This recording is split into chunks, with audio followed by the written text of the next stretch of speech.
Hello, I'm Sudarshana Starshine Star. How are all of you doing?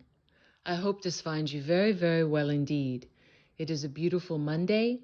It is April 14th and it's 2025.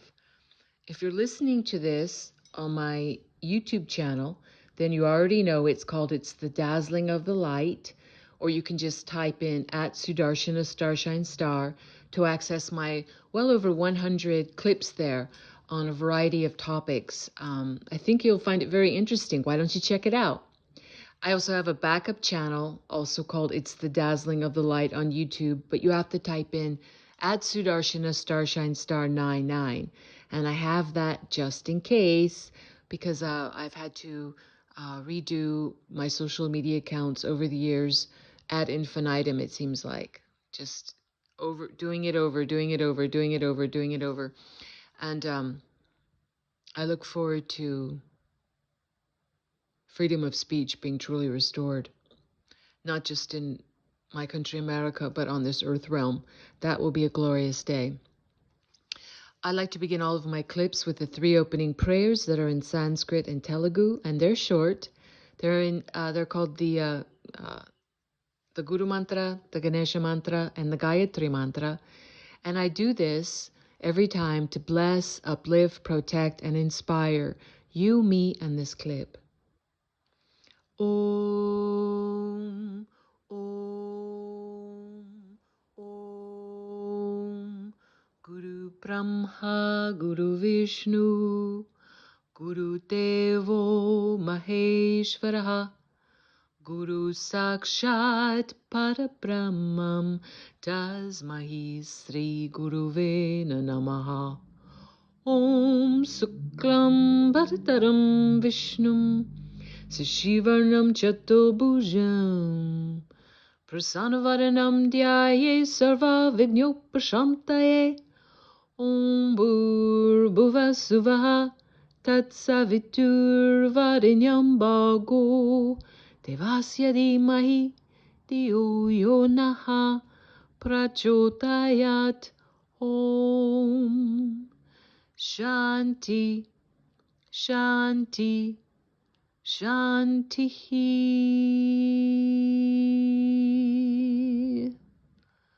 Wonderful. I was out in the sunshine when I felt a very strong pull, which I always listen to. It comes from my Brahma consciousness or my divine consciousness, my higher self, really prodding me to go and record and speak on this subject. And I always listen to that. I've learned to. So I ask for your patience and your blessing in advance in case I seem to be rambling from one topic to another, because I'm not going to be reading from any material or anything in this clip. And it might be weaving a little bit, but let me just do my best here to express to you what I feel that I'm being guided to express today in this beginning of Holy Week. And one might say, well, it's not a Holy Week for me because I am not what's called a Christian, or I don't pay much attention to Palm Sunday or Holy Thursday, Holy Friday, the crucifixion of Yeshua, or the resurrection on Easter. But I want to say that we must celebrate this that we call in time and space that occurred over 2,000 years ago, because Yeshua, Jesus the Christ, is for everyone. It's not about religion at all. That's one of the strongest messages I want to bring now. Spirituality, what you really are, is not about religion. That doesn't mean that religions didn't hold great truths in them. Most of the main religions, when they were created, the intent was good, and there were great truths and teachings and knowledge to pass along to we the people of this earth realm. But they've all been corrupted, just like our earth realm has been under the sway of darkness and ruled by satanic force for over 26,000 years. And that only increases. Started off here and there, and then even though now officially in the year 2000, we actually began on Earth realm to step, the very tiny baby step, into what is called the Sai Yuga, and that's spelled Saiyuga.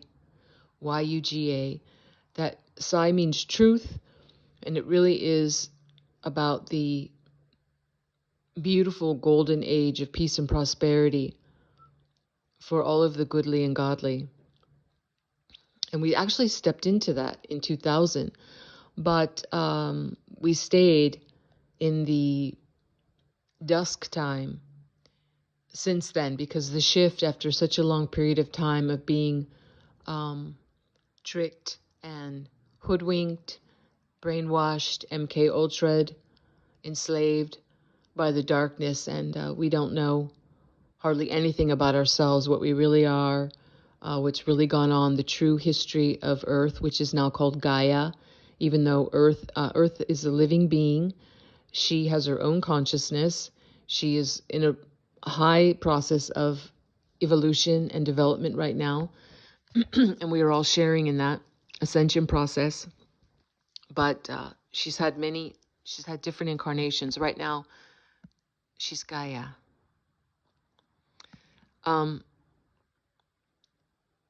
Anyway, to be in such shadow, to be covered with such shadow for so long, you don't just pop right out into the light, into the full light, because we're all a blend, we're all a mix of darkness and light in varying recipes according to what we're holding in our womb chakra, in our souls,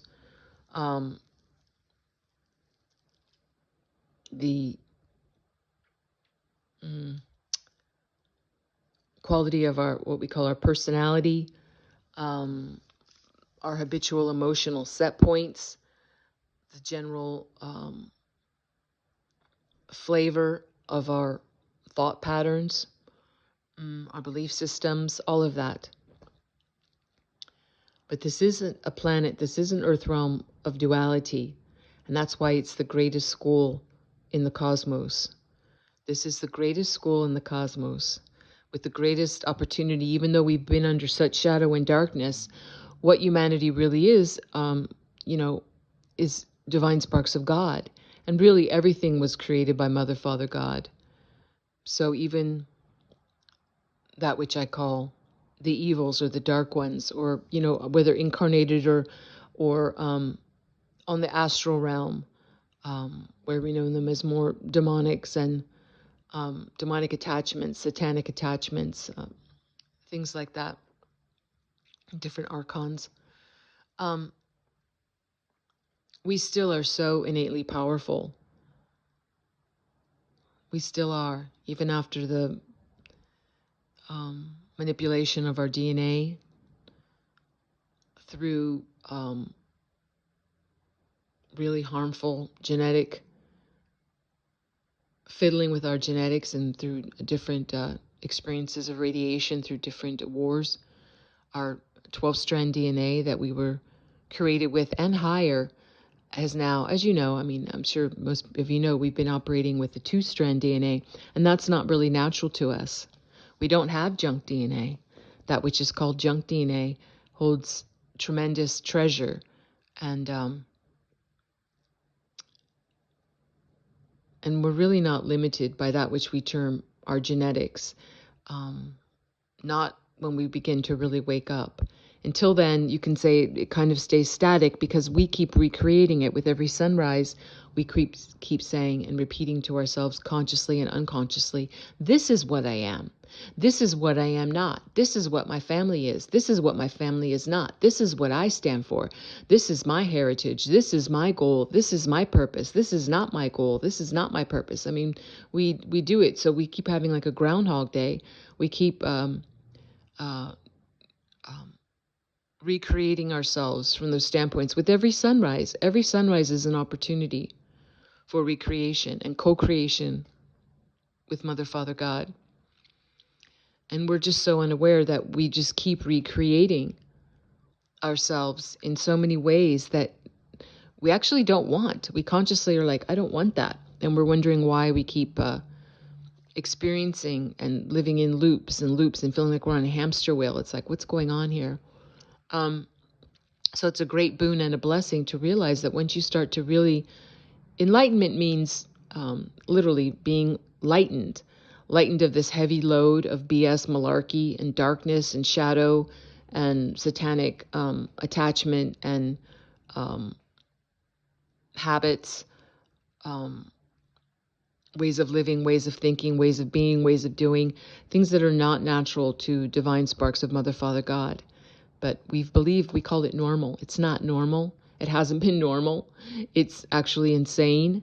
And what we call just normal ways of living and being on this earth realm have been very twisted for a very long time. And this is the wake-up time. This is the time to realize that. So as we start to really wake up and start to ask questions, because spirituality is not religion. And I'm not against anyone except for Satanism, and I hold no thumbs up for atheism. Find that vastly ignorant. But other religions, the people that are practicing their faith, I'm not advocating stop practicing your faith. If it brings you succor, if it brings you the good fruits, you have the good merits in your life, you can see the difference. I totally comprehend that. But I have to say, and this is the time of the wake up, this is the time of the truth, that there are control mechanisms implanted in all the major religions, and you'll just notice that it's always about you not being able to be fully sovereign within yourself, not recognizing that the kingdom of God is truly within, always having to support and pay and beg and plead your churches, your temples, your stupas, whatever it is, like they're the source. And they're not. I myself do love going into beautiful structures that are dedicated to prayer and beautiful singing to the divine and community gathering. But you have to develop discernment if you don't have it. You have to see, I'll tell a quick story. Because I've been guided by the divine that I need to share more of my personal story. I'm a private person. I don't really like to do that. But I keep getting prodded that telling in the fullness of things I have to share, which include my personal life, can really help other people to recognize things in their own lives and help to kind of spark awareness and like light bulb moments. So I'm willing to do that for myself. I would prefer that I say, why do I have to talk about my life? Why do I have to share these things? I just want to share proper teachings and different things that I've learned and different tools and different awarenesses. But let me just say that I have had, and I have very few regrets in my life, even though I've had, I would say honestly, my life has been, I've had almost the highest exaltation and highest divine moments and experiences and blessings that are not really common. At the same time, I've had a very hard life since I came out of my mother's womb. I experienced much abuse and trauma and hardship, even though to many it would not be that noticeable because I was brought up in a very wealthy upper middle class environment with a lot of privileges and material wealth and all of those things. But inside of the mansion that I grew up in, it was a daily abuse.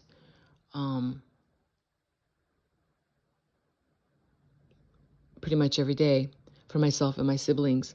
So there was a lot of good as well, because my family, my biological family, we all have a good sense of humor and we like to laugh. And that was kind of one of the saving graces.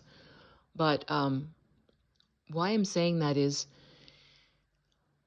it's only been much later in my life that I've come to realize the blessing of being able to have, not only, which I've been aware of since I was, a toddler, really, very, I would say, somewhere between the ages of 2 and 3. I have always had one foot in what you might call the other side or the spirit world, and one foot in what we call the earth realm. Now, ostensibly, you could say we all do, because we are all actually spirit. We're all actually divine sparks of Mother, Father, God living in material bodies. But I was someone that was just really straddling that during my waking time and the time that we call sleep, where I'd be soul traveling, or traveling on the astral. And I had, now this is something that for many years, many years, I have not wanted to really talk about too much, even though I shared with, my family is well known by thousands of people over the world, my biological family, because my stepfather is the most famous shaman on the earth. And out of my 3 stepbrothers, 2 of them are, because these 2 are actually biological sons of my stepfather, and my 3rd stepbrother is has the same mother as my other stepbrothers, but my stepfather is not his biological father. He adopted him when he was a boy. So because he's not of the bloodline, he doesn't, he's not, even though he's just as smart and everything else, and I should say just as indoctrinated as my other 2 stepbrothers, he's not famous like they are, and doesn't have strings of international bestsellers, and doesn't travel the world, and hasn't for, decades teaching and bringing people to places like Teotihuacan and the pyramids in outside of Mexico City, and Peru, and Chichen Itza, and Tulum, and Hawaii, and all places all over the world called power journeys. Anyway, my point in saying that is, I just have to start talking about this. I just have to. What I was saying is that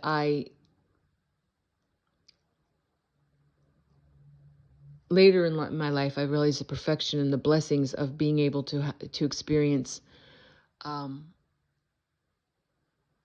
beings and teachings of what I call the Brotherhood of the Serpent, or the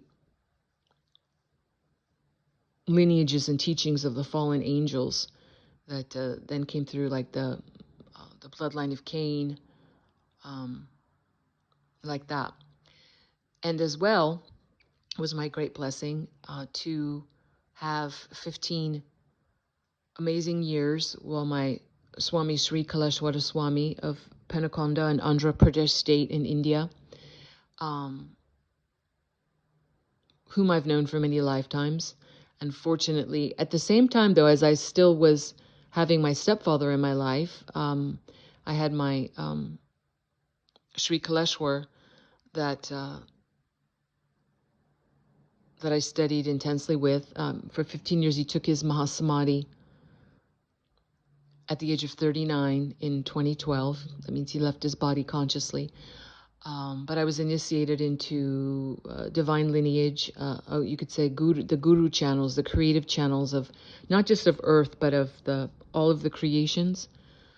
And I can't really go so much into that topic. I have spoken about it in different ways on my YouTube channel. You can check out some clips I have there, and I will speak about it more. But my point in saying this and giving this message is that there is benefit in, although I had experienced from the very beginning, I had met my stepfather, who is Don Miguel Ruiz, Don Miguel Angel Ruiz, but most people know him as Don Miguel Ruiz. And Don, D-O-N, is not his first name. People that don't know that, Don is a Spanish honorific, like Don and Doña for the feminine.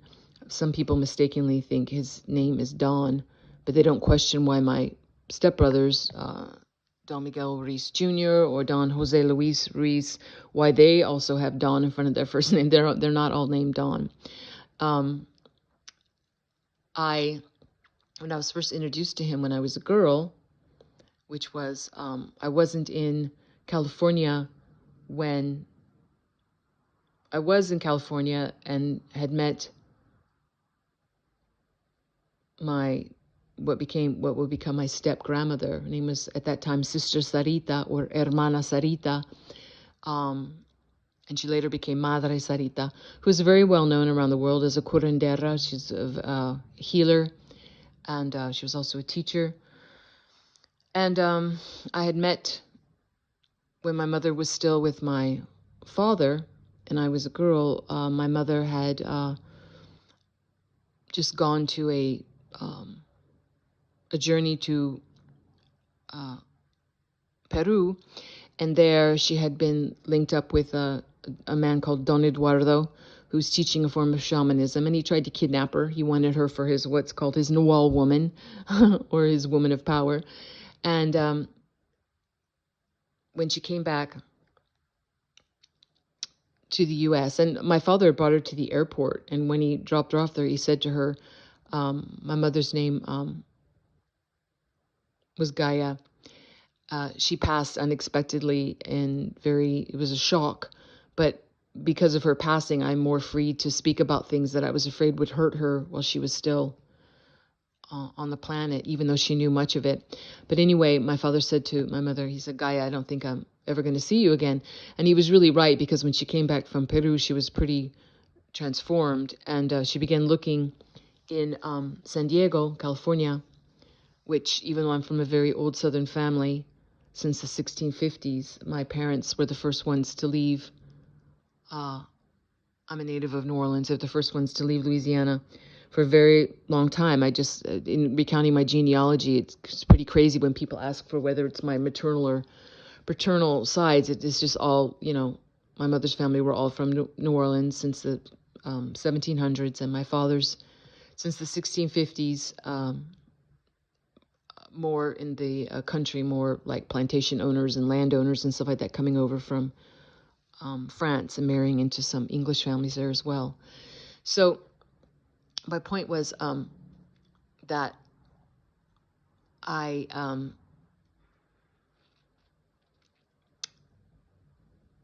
what was that? Why did I say that? Oh yes, because my parents were the first ones to move out, right?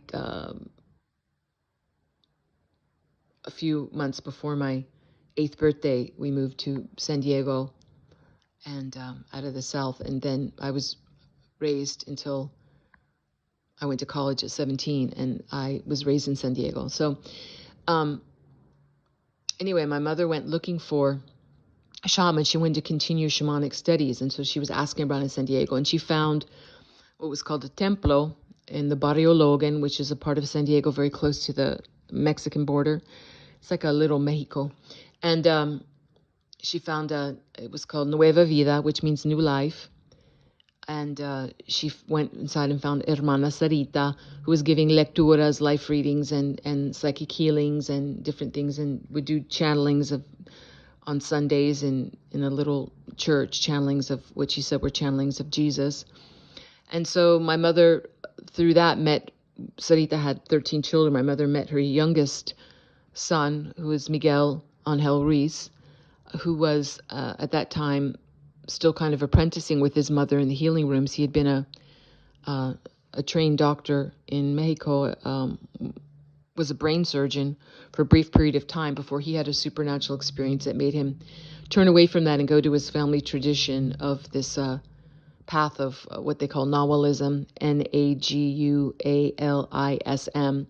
or the Toltec way, or all of that, which was masquerading as shamanism. They're really Luciferians. And I didn't find that out until I was struck on the head by like an etheric, not a real, not a literal, but like an etheric lightning bolt to my crown chakra in the middle of the day on February 2nd, 2019, where I had been avoiding seeing my stepfamily for many years, and I had stopped following them around the world and participating in anything. But I couldn't quite put my finger on it. Let me go back to say something that when I first met Don Miguel Ruiz, after he had become married to my mother, and I wasn't in San Diego for that, but I came shortly after that. I didn't listen to my inner instinct. I didn't listen to you could say my Brahma consciousness, my inner discernment.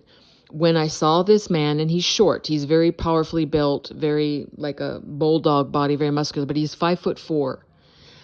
When I saw him, and I was never like this because like my mother always said, since I was a small little toddler, she called me a little old lady. I never got to be like that goo goo gaga little girl or a little child. I had to grow up really fast. And even though emotionally, I could say honestly, I was very stunted for a long period of time because of the abuse that was going on in my family. Anyway, when I saw him, it was like everything in me was like, run.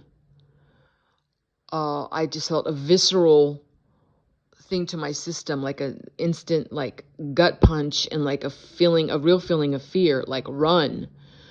But I didn't trust it. I just told myself, oh, I'm just not used to seeing my mother with another man or whatever. But I remember the first week or so when I was around them, I was almost clinging to my mother's skirts. Like I wouldn't stay in the same room if my mother left and only Miguel was sitting there. I would get up and leave and go stand by my mother, like if she was in the kitchen or doing something. I was acting like a real little girl. Like I was like, where's my mom? I didn't trust that though. And so he was my stepfather for decades, and I was his official apprentice and taught with him. But luckily, I turned down a lot of opportunities. I didn't know why. I was like, I don't believe in this Toltec thing where all of a sudden people go for, 4 days in Teotihuacan in the pyramids, and then they call themselves like Toltec masters and they buy a black hat. Yeah, black hat. Wink, wink. And they start teaching people and charging them thousands of dollars to bring them to Teotihuacan and different places and teach them the Toltec masteries of awareness, of stalking, of transformation, and calling themselves like masters. I was like, this is not right. This is, question marks across the board. But I did believe Miguel after I was indoctrinated, and I did, we all shared in the same house for many years. So I know where I speak. It's not like someone who was like, just observing Miguel from classes or something. I was living in the same house, and we did everything together, our families, and traveled all over the world and did everything for many, many years. But I couldn't quite put my finger on it, even though I had had many experiences that were very terrible. And I could have put Miguel in jail many years ago for many years. But all the terrible things that happened, I was gaslighting myself. My family had gaslit me, my biological family, my whole life. And I had become an expert at gaslighting myself, telling myself, I must be imagining things, or I'm just not enlightened enough to understand what's going on, or if I'm resisting this, it must be my ego.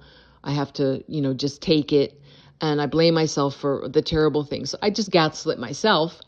And like most of you might know, with controlled opposition, which is what Miguel and my stepbrother's books are, a lot of it, like the Four Agreements, it just seems like common sense. You're like, what's wrong with the Four Agreements? That's not a Luciferian book.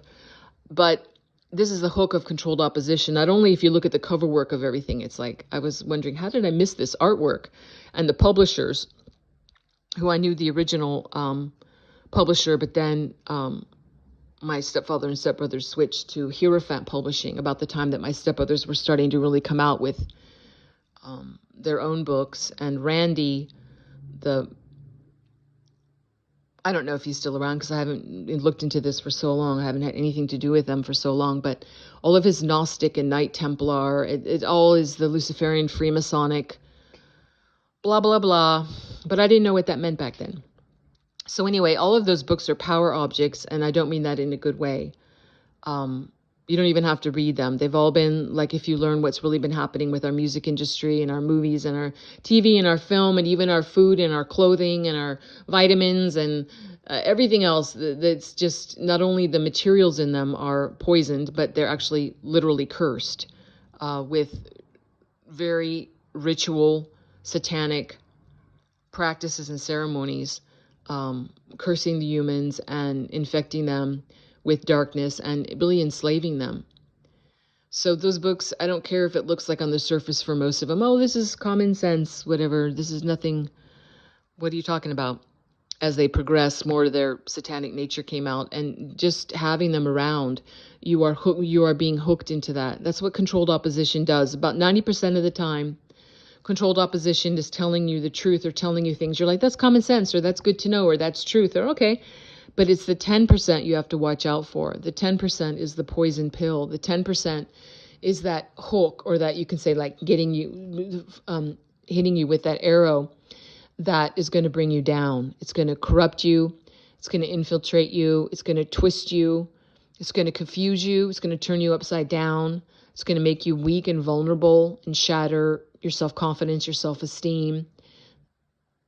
You know, if you had any to begin with, because by the time I had met my stepfather, I was a girl, but I was already pretty shattered by all the abuse I had undergone my entire life. And I was the easy mark for what you might say to be captured by a to be captured by a Luciferian cult that was masquerading as shamanism. So I know many of you might say, well, this is kind of a long talk on something that has nothing to do with me, but it does, because no matter where you are in the world, and, you know, all of our governments were infiltrated. So the great cleanup that you see now, which you might see in my country of America, President Trump, is part of a great white hat alliance that's not only comprised of humans, but also of benevolent off-world beings. And this is going on across the board, even though it's really undercover. The breaking up and the capturing and the exposure and the extinction of the seed of the serpent, of the brotherhood of the snake, of the dark brotherhood. You can call it the Cabal, the Illuminati, you can call it the Jesuits, the Freemasons, you can the Luciferians, the Khazarian Mafia, many different labels, many different branches of one stinky, foul, dark, disgusting tree of the dark forces collectively known as Satan. So this is the time of standing. You can't be excused anymore for being willfully ignorant. If you're truly ignorant, I get it, because I used to be truly ignorant myself. See, my throat chakra is going now.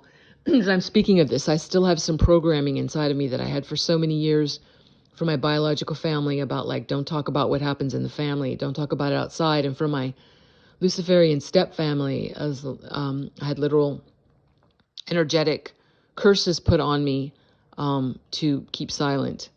And also part of my soul was stolen and used for many, many, many years, which I didn't know what was going on with it. I didn't know why I was experiencing what I was experiencing. But that part of my soul that was taken in an official shamanic ceremony with Don Miguel Reese and my mother, Gaia, sitting on the cliff on La Jolla shores in a part of San Diego, California, using the earth elements. Because I agreed to it. I didn't know what it was. I thought I was becoming an official shamanic apprentice. But because I gave my permission, and it was done with the elements, it was very powerful.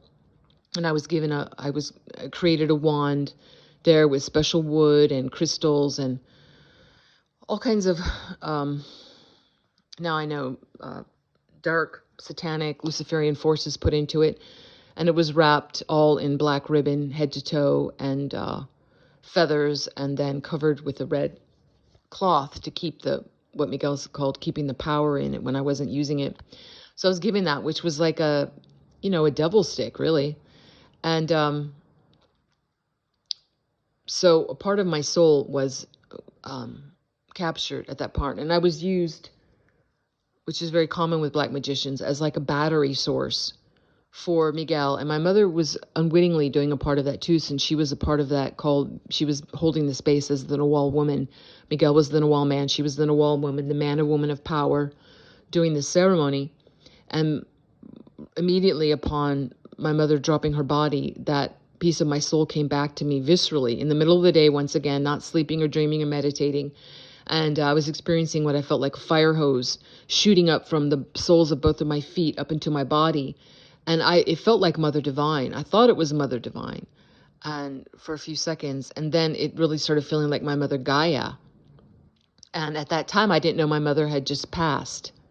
I was not in California and I wasn't aware, but it felt so much like my mother that when it got to my waist, I said, stop, out loud. I said, stop. I was sitting on my couch, I said, stop, and it stopped.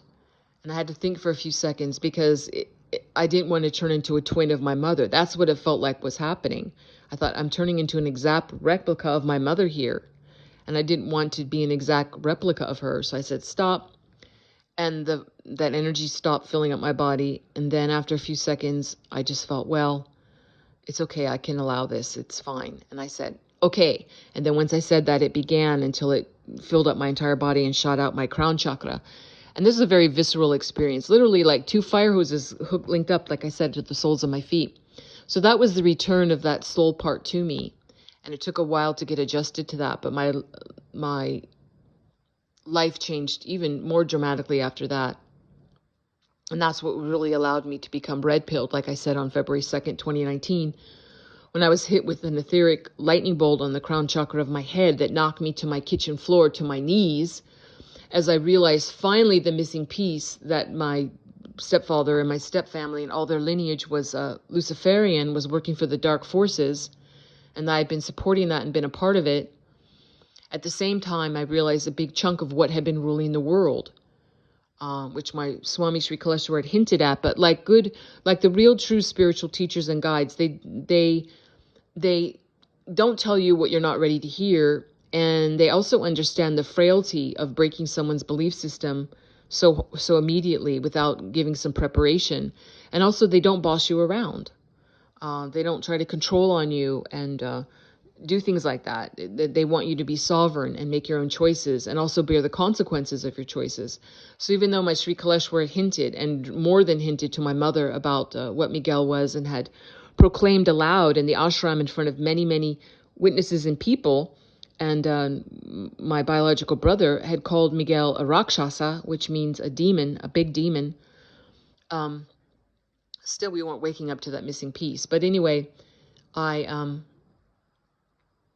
that day, February 2nd, 2019, after I got up of just being in shock on my hands and knees and crying out, no, really crying out and just crying and just in a heap on my kitchen floor, I stood up, went to my phone, called one of my sisters. We began like a 3-week process of talking to each other about everything for hours every day, putting together things that we had never talked about, and going over some things that we already knew, trying to put pieces together. And on that day as well, after I finished that phone call with one of my sisters, I began that day to researching what became, for some years, 10 plus hours every day of research into the who, what, when, where, and why of what's been running this world. And yes, just like my early beginning stages of when I began studying with my Sri Kaleshwar, like I said, of Penukonda, Andhra Pradesh state in India, when I first began really studying with him, it wasn't that I asked it to be. The divine willed it. I was only able to sleep 2 hours a night, sometimes 1.5 hours a night for a couple of years. And the same thing happened again with this after I got struck by that etheric lightning bolt by the divine on my crown chakra. And after I called my sister, I got up and I began that. And so for a couple of years after that, I was only sleeping maybe 2.5 hours max a night. And it wasn't like I was doing it on purpose. I couldn't stay. My eyes would pop open. I'd be wide awake. I'd say my early morning mantras, prayers, and I would just hop out of my bed, splash water on my face, go grab a coffee, and immediately begin researching, deep researching. That's why I'm really impervious to people that want to call me a conspiracy theorist or, I've gotten such kickback and so many So much negativity because after I really knew that the truth, the full picture of my stepfamily, I began telling, I know thousands of people, people all over the world via my family and people that I've traveled the world with and everything. And a few of them, and they already knew though, but they didn't want to face up to it. They already had their own terrible experiences. And they were calling me on the phone and asking me, like, why is Miguel doing this? Or why are my stepbrothers doing this? They couldn't put it together.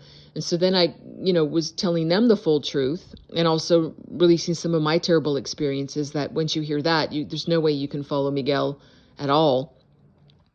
And but still with that, many of them went back into ignorance because they were making a lot of money writing their own books that became bestsellers, taking people on power journeys around the world, claiming that Don Miguel Ruiz was their teacher. And with name and fame comes, in this world that's been ruled by shadow, comes great opportunity. It's much harder with the real truth. It's much harder with the real reality truth to even have people listen to you, much less have them pay you for it or take you on trips around whatever to look at things. And no way. It's much more challenging. So I understand. I don't respect it, but I understand. But I got huge negativity and kickback from many people that were saying that I was, how dare I say anything against my stepfather or his lineage or anything like that, even though I was barely hinting at it. Yeah, I was barely hinting at it. I withdrew my support. Anyway, maybe I've said enough. This Holy Week, which, like I said, if you really knew what Yeshua really was, he never began a religion. He didn't start a religion called Christianity. He was actually an avatara. He actually got his enlightenment in India. The true story of what happened to him after the resurrection needs to be known. I've spoken about it a little bit. I need to start speaking about it more because these are the shocking reveals that are proven. His bones are in India. He did live to be 88 years old. He did have even more children. He had children with Mary Magdalene, his wife, and then after he recovered, which took more than 8 months after he recovered from what had happened to him, which was even more horrible than is known during the process of the walking up Golgotha, carrying the cross, and then being crucified. He was transformed. He was always as deeply loving as he ever was, but he was too nice to his disciples. And his disciples aren't just those apostles that you learn about. Most of Yeshua's disciples were women, and he taught the Guru channels and the Sai Shakti channels and the Enlightenment channels from ancient Vedic knowledge from India, the same ones that my Swami teaches or taught me, and the same ones that I teach. These are Enlightenment channels that are not religion.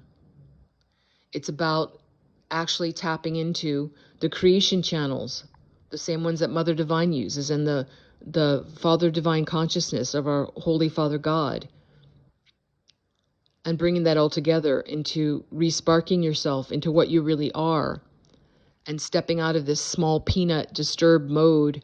Like my Swami said, when he was in his body, that majority of people walking around on the earth have no soul fragrance. They're walking around as dead people, really. Their souls are so covered with debris and with illusion, and their sparks are so shrunken that they have no fragrance. They're like walking dead. And I bet you know what I'm talking about now, right? Especially after the events of 2020, what happened with that. I think a lot more of us were surprised and still experiencing the results of that, what came about that, and what I call the recipe that was given forcefully to so many around the world, and the results of that. The mind virus is real.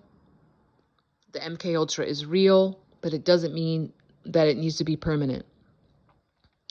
So I encourage all of you on this Holy Week to tell the truth more. We can't get away with betraying ourselves anymore. just because it's more convenient or more comfortable, or we say, I don't want to rock the boat. That's not the stuff that you are made of. But you have to develop it if you haven't already. You have to grow it. And then you have to share it. I'm going to end this clip with the closing prayer, which is in Sanskrit and Telugu. What I'm saying is, God bless all beings in all worlds. Om Loka Samasta Sukhino Bhavantu. Loka Samasta Sukhino Bhavantu. Loka Samasta Sukhino Bhavantu. Om Shanti Shanti Shanti. Yes, peace, peace, peace. God bless you and yours. I'm sending much love and hugs to you and yours. I'll see you when I see you, and bye-bye for now.